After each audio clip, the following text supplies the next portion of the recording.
Hello students હવે એના પછીનો પ્રોબ્લેમ આવે છે problem number 4 draw N ellipse by concentric circle method major axis and minor axis are 120 mm and 80 mm respectively બરાબર હવે આપણે શું ડ્રો કરવાનું છે તો કે એલિપ્સ ડ્રો કરવાનો છે આ મેથડ અલગ છે કઈ મેથડ છે કોન્સેન્ટ્રિક સર્કલ મેથડ આપણે જે પહેલા એક્ઝામ્પલ કર્યો એ કઈ મેથડ થી કર્યો તો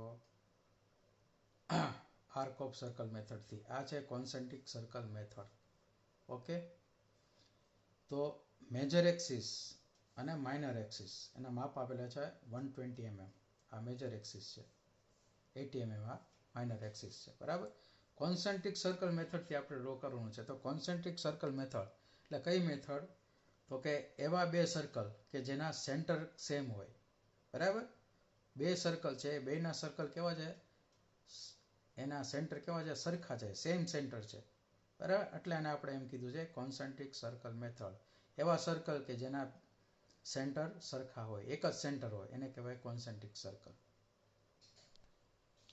ઓકે તો હવે જો મેજર એક્સિસ આપેલી છે કેટલી આપેલી છે તો કે 120 mm બરાબર અને માઇનર એક્સિસ આપેલી છે 80 mm ઓકે તો સૌપ્રથમ આપણે મેજર એક્સિસ ડ્રો કરશું બરાબર મેજર એક્સિસ જે છે બરાબર એ હોરિઝોન્ટલ લાઈન ઉપર હોય ઓકે તો આ રીતે આપણે મેજર એક્સિસ જે છે ડ્રો કરશું આ રીતે સ્કેલ લેશું બરાબર અને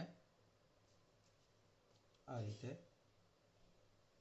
120 છે બરાબર એટલે 12 સેન્ટીમીટર થઈ બરાબર આ રીતે બરાબર આ મેજર એક્સિસ છે આપણે એને નામ આપી દઈએ એ બી આ મેજર એક્સિસ થઈ હવે આનો મિડ પોઈન્ટ લેવાનો છે તો મિડ પોઈન્ટ ક્યાં આવશે તો કે 60 એટલે કે 6 સેન્ટીમીટર એક પોઈન્ટ માર્ક કરવાનો ત્યાં આપણે પોઈન્ટ આપી દઈએ ઓ બરાબર એ પોઈન્ટ ઓ પરથી વર્ટિકલ લાઈન લેવાની છે કઈ રીતે લેવાની છે તો કે ટોટલ કેટલું માપ આપેલું છે માઇનર એક્સિસ નું 80 mm બરાબર તો આ રીતે મિડ પોઈન્ટ જે આપણે ઓ છે બરાબર ત્યાંથી ઉપર કેટલું લેશું 40 અને નીચે પણ કેટલું લેશું 40 બરાબર તો ટોટલ માપ કેટલું થઈ ગયું 80 નું થઈ ગયું બરાબર તો આ રીતે સ્કેલ લઈ અને આ રીતે પોઈન્ટ ઓ છે બરાબર ત્યાંથી ઉપર કેટલું લેશું 40 બરાબર અને નીચે પણ કેટલું લેશું 40 બરાબર તો ટોટલ કેટલું થઈ ગયું તો કે 80 થઈ ગયું આને નામ આપી દેશું સી અને ડી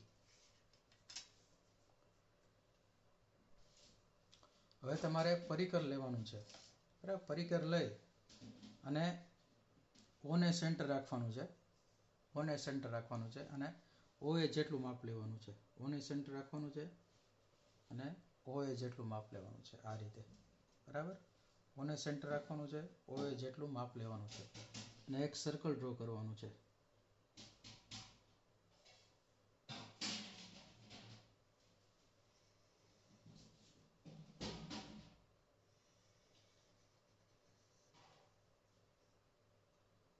આ રીતે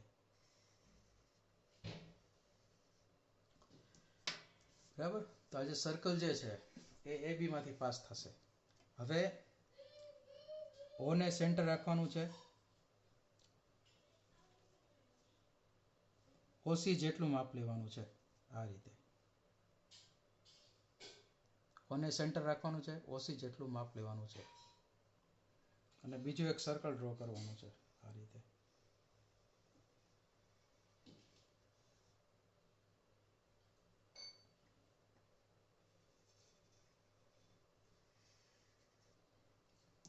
બરાબર તો બીજું સર્કલ સી અને ડી માંથી પાસ થશે તો આ રીતે બે સર્કલ બની ગયા છે બરાબર એક નાનું સર્કલ અને બીજું મોટું સર્કલ બરાબર આ સર્કલનું જે સેન્ટર છે બરાબર બે સર્કલ છે એ બે સર્કલનું સેન્ટર કયું છે એક જ છે ઓ બરાબર એટલે આપણે એનું નામ આપ્યું છે કોન્સેન્ટ્રિક સર્કલ મેથડ કે બે સર્કલનું સેન્ટર એક જ છે એટલા માટે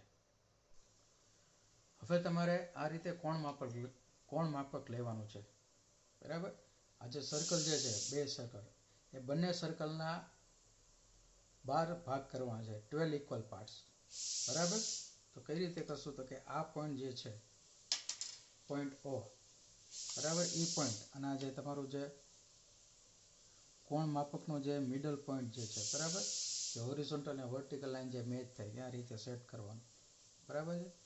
હવે 30 ડિગ્રીએ આપણે પોઈન્ટ માર્ક કરશું. કેટલા? 3 પોઈન્ટ માર્ક કરશું. 30 ડિગ્રીએ પહેલો માર્ક, પહેલો પોઈન્ટ માર્ક, બીજો પોઈન્ટ માર્ક કરશું 60 ડિગ્રીએ બરાબર. એ જ રીતે હવે ડાબી બાજુ કરશું. 30 ડિગ્રીએ પહેલો પોઈન્ટ માર્ક, 60 ડિગ્રીએ બીજો પોઈન્ટ માર્ક બરાબર. આ રીતે બરાબર. તો આપણને આ 3 ભાગ થઈ જશે. હવે આ જે તમે પોઈન્ટ માર્ક કર્યા છે એને આ રીતે પોઈન્ટ ઓથી જોડી દો.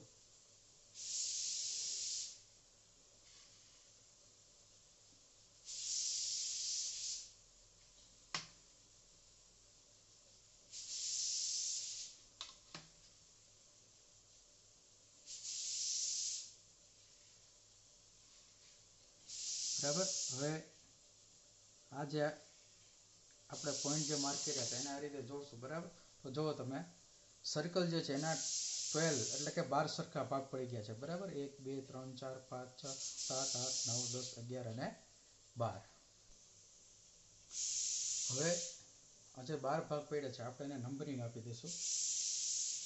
1 2 3 4 5 6 7 8 9 10 11 અને 12 બરાબર. હવે અંદર પણ આપણે નંબરિંગ આપશું. 1 dash 2 dash 3 dash 4 dash 5 dash 6 dash 7 dash 8 dash 9 dash 10 dash અને 11 ડેશ અને છેલ્લે 12 ડેશ બરાબર. ઓકે, આ રીતે. ચાલો, તો હવે આપણે પહેલા આજે તમને પોઈન્ટ જે દેખાય છે બરાબર, આ પોઈન્ટ. તો પહેલા આપણે 4 પોઈન્ટ ફિક્સ કરી લઈએ બરાબર. તો કે સી પોઈન્ટ જે છે, સી અને આ ડી પોઈન્ટ અને એ અને બી પોઈન્ટ બરાબર. આ રીતે પહેલા પોઈન્ટ કરી લઈએ. ઓકે, હવે જો આજે અંદરનું જે નાનું સર્કલ છે બરાબર અને એના જે પોઈન્ટ આપેલા છે ત્યાંથી આપણે હોરિઝોન્ટલ લાઈન લેવાની છે.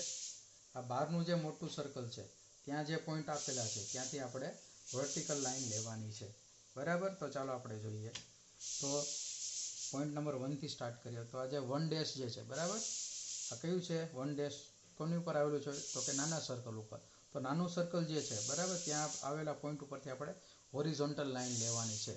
તો આજે 1 ડેશ જે છે બરાબર ત્યાંથી આપણે હોરિઝોન્ટલ લાઈન લેશું આ રીતે બરાબર. 1 ડેશમાંથી હોરિઝોન્ટલ લાઈન અને 1 માંથી આ રીતે વર્ટિકલ લાઈન. તો આ બે પોઈન્ટ જ્યાં મેચ થાય બરાબર, આ બે લાઈન જ્યાં મેચ થાય ત્યાં આપણે પોઈન્ટ કરશું બરાબર. હવે એવી રીતે 2 ડેશમાંથી હોરિઝોન્ટલ લાઈન અને 2 માંથી વર્ટિકલ લાઈન બરાબર. 3 ડેશ અને 3 માંથી કોઈ લાઈન લેવાની નથી બરાબર. હવે આવશે 4 ડેશ અને 4 બરાબર. તો 4 ડેશમાંથી હોરિઝોન્ટલ લાઈન, 4 માંથી વર્ટિકલ લાઈન, પોઈન્ટ મળી ગયો આપણને. એવી રીતે 5 ડેશમાંથી હોરિઝોન્ટલ લાઈન,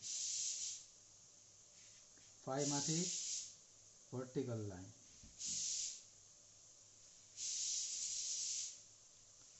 હવે આ બાજુ 6 માંથી કોઈ લાઈન લેવાની હતી. હવે 7 જે પોઈન્ટ છે એમાંની વાત કરીએ. તો 7 ડેશ છે ત્યાંથી હોરિઝોન્ટલ લાઈન, 7 માંથી વર્ટિકલ લાઈન, 8 ડેશમાંથી હોરિઝોન્ટલ લાઈન,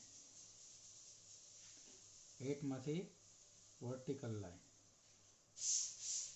9 માંથી કોઈ લાઈન લેવાની નથી. હવે 10 ડેશમાંથી હોરિઝોન્ટલ લાઈન,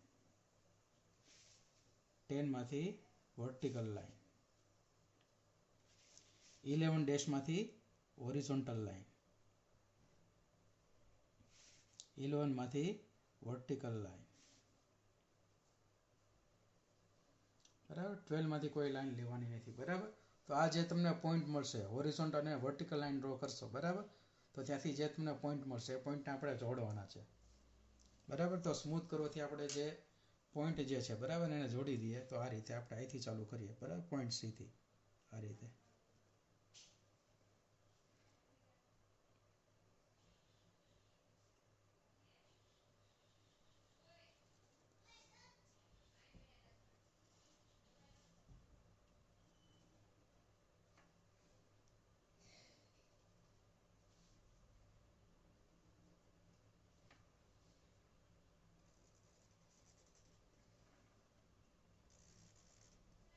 બરાબર, તો આ રીતે આપણે જોડશું જ્યારે પોઈન્ટને, બધા પોઈન્ટને. બરાબર, તો આ રીતે આપણને એક આકાર મળશે, અંડાકાર. બરાબર, એને આપણે શું કહીશું? ઇલિપ્સ.